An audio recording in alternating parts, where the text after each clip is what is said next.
Welcome back once again in my YouTube channel. You are watching my channel Samarpan VK and I am VK Sharma.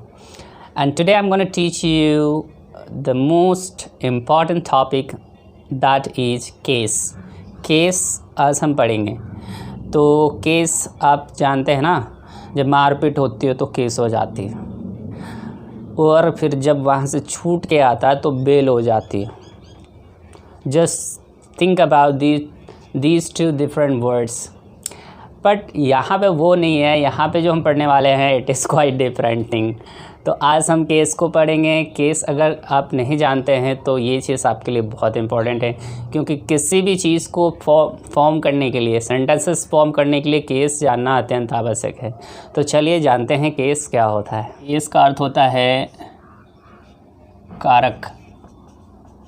कारक, okay. Case means क्या होता है? कारक। और ये कितना होता है? तो जब कभी भी आपसे पूछा जाए कि केस कितने होते हैं तो आपको आंसर करना है 4 होते हैं।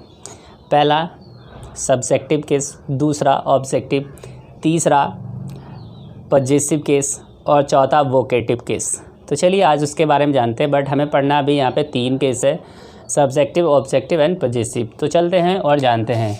तो सबसे पहला जो केस होता है उसको कहते हैं subjective case, okay, and it is also known as nominative case, nominative case, and the other next one is objective case, okay, it is also known as accusative case,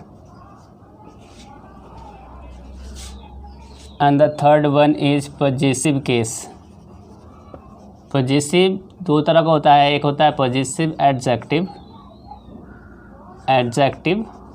and possessive pronoun, okay.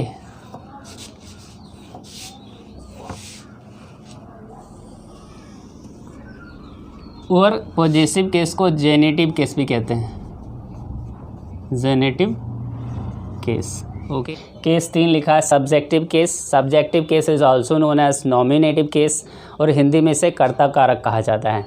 And the next one is objective case. Here you can see objective case is also known as accusative case, and in Hindi it is known as karm karak. कर्ता कारक subjective case and कर्म कारक objective case. And the last one here is possessive case. Possessive case is also known as genitive case. In Hindi we say sambandh कारक। हिंदी में क्या कहा जाता है? संबंध कारक कहा जाता है। तो चलते हैं, हम जानते हैं। पहले तो आपको ये समझना होगा कि पर्सन कितने होते हैं। पर्सन आपको पता होना चाहिए। पर्सन 3 होते हैं, first person, second person and third person. तो चलते हैं, यहाँ पे हम पहले फर्स्ट पर्सन का लेते हैं। तो फर्स्ट पर्सन में पहला कौन सा है? आई। अभी उसकी ऑब्जेक्ट की बात करें तो क्या होता है? मी। पजेसिव एडजेक्टिव क्या होता है? माई। और पजेसिव प्रोनाउन क्या होता है? माइन। उसी तरह से फर्स्ट पर्सन में वी, फिर उसका ऑब्जेक्ट अस, फिर यहाँ देख लीजिए possessive adjective are and possessive pronoun ours. तो ये आप देख सकते हैं, ये दोनों कौन सा पर्सन है? तो ये दोनों फर्स्ट पर्सन है। तो ये बात आपको ध्यान रखना है, ये दोनों कौन सा पर्सन है? फर्स्ट पर्सन है। तो चलते हैं आगे। फर्स्ट पर्सन हो चुका है, अब चलते हैं सेकेंड पर्सन में। तो आपको पता होना चाहिए सेकेंड पर्सन कौन सा होता है। तो सेकेंड पर्सन यू होता है, सिर्फ और सिर्फ यू होता है। अब देखिए यू का ऑब्जेक्ट क्या होता है? तो यू का ऑब्जेक्ट यू ही होता है। और पजेसिव एडजेक्टिव क्या होता है? तो पजेसिव एडजेक्टिव योर होता है। और पजेसिव प्रोनाउन क्या होता है? तो पजेसिव प्रोनाउन योर्स होता है। अब समझ गया ना? तो फर्स्ट पर्सन हमने देख लिया आई वी का, उसके बाद हमने सेकेंड पर्सन देख लिया। अब थर्ड पर्सन की बारी है। तो चलते हैं, ये जो है आपका सेकेंड पर्सन है, ओके। सेकेंड पर्सन में एक और मैं बताता हूँ आपको, जो कि एंशिएंट इंग्लिश है, जो कि आप शायद नहीं भी जानते होंगे।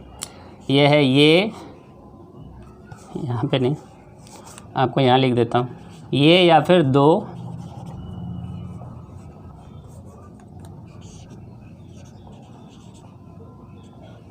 ये 2 दी, दाय एंड दाइन। तो अब आप यहाँ पे देख सकते हो, मैंने लिखा है ये 2 दी, दाय, दाइन। तो ये क्या है? ये भी सेकेंड पर्सन है। तो अब चलते हैं थर्ड पर्सन की ओर। और थर्ड पर्सन में आता है ही, सी, इट एंड दे। ही, सी, दे और इट, तो these all are third person. तो ही का ऑब्जेक्ट होता है हिम, ही का ऑब्जेक्ट होता है him, possessive adjective his, possessive pronoun भी हिज, ये समझ गए। सी का ऑब्जेक्ट होता है हर, पॉजेसिव प्रोनाउन हर, पॉजेसिव एडजेक्टिव भी हर होता है और पॉजेसिव प्रोनाउन भी पॉजेसिव प्रोनाउन हर्स होता है। दे का ऑब्जेक्ट होता है देम, इट का ऑब्जेक्ट इट और पॉजेसिव एडजेक्टिव इट और पॉजेसिव प्रोनाउन नहीं होते हैं। तो बच्चों अब आपको देखना है यहाँ पे कि हमने लिख दिया केस, सारा केस हमने लिख दिया यहाँ पे, और अब आपको समझना है कि यहाँ पे जो फर्स्ट पर्सन आप देख रहे हैं आई और वी फर्स्ट पर्सन है, तो इसके साथ जुड़ी जितनी भी फैमिली है, आई की फैमिली है मी, माई, माइन, तो आप इसको ऐसा याद रखेंगे आई, me, my, mine, I, me, my, mine, तो ये सारे फर्स्ट ही पर्सन है। पूछा जाएगा माई कौन सा पर्सन है, तो सिर्फ वो, तो आपको बोलना है फर्स्ट पर्सन है। पूछा जाएगा वी कौन सा पर्सन है, तो भी फर्स्ट पर्सन है। पूछा जाएगा आर कौन सा पर्सन है, तो वो भी फर्स्ट पर्सन है। तो आई वी के साथ जुड़ा हुआ जितना भी सारा है वो क्या है, फर्स्ट पर्सन है।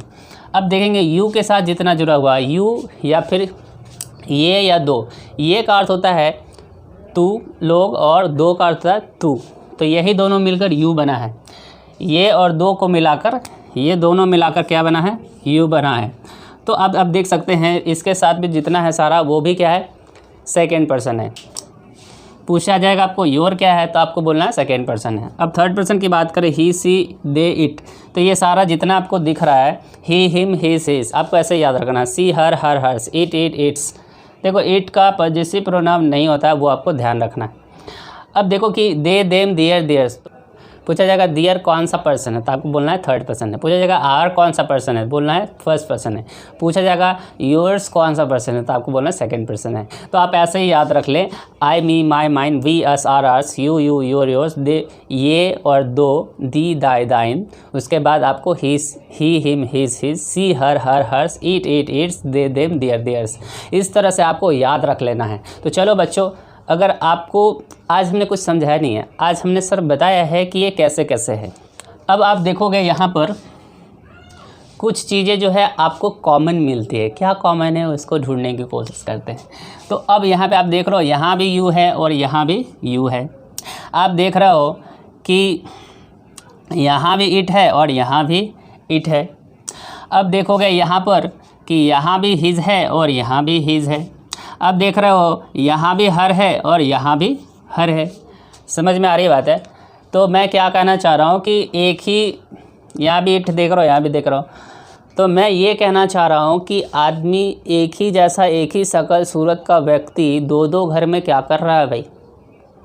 और मुश्किल की बात तो यह है कि जब वह मेरे सामने आएगा तो मुझे कैसे पता चलेगा ये किस घर से आया है। समझ में आ रही बात है। What do I want to say, क्योंकि इन चीज़ों को पहचानने का तरीका जो है मैं बताऊंगा। अगर आपको जानना है कि ये कैसे हम पहचानेंगे कि अभी पॉजेसिव, ये देखो पॉजेसिव एडजेक्टिव हिज है और पॉजेसिव प्रोनाउन भी हिज है, तो हम कैसे पहचानेंगे कि अभी पॉजेसिव एडजेक्टिव है या पॉजेसिव प्रोनाउन है। अब यहाँ देखो यू सब्जेक्ट भी, यू ऑब्जेक्ट भी है, तो हम कैसे पहचानेंगे अभी सब्जेक्ट है अभी ऑब्जेक्ट है। अगर आपको जानना है इसके बारे में कि कैसे हम पहचानेंगे तो आप कमेंट कर सकते हैं हमें। I will tell you in the next episode, in the next video. Thank you for watching this video and I hope you like this video, you love this video. अगर आपको वीडियो अच्छी लगती है तो प्लीज़ कमेंट करो, share करो, like करो, subscribe तो ज़रूर करो। And thank you once again for the watching this video. तो मिलता हूँ मैं आपसे नेक्स्ट वीडियो में।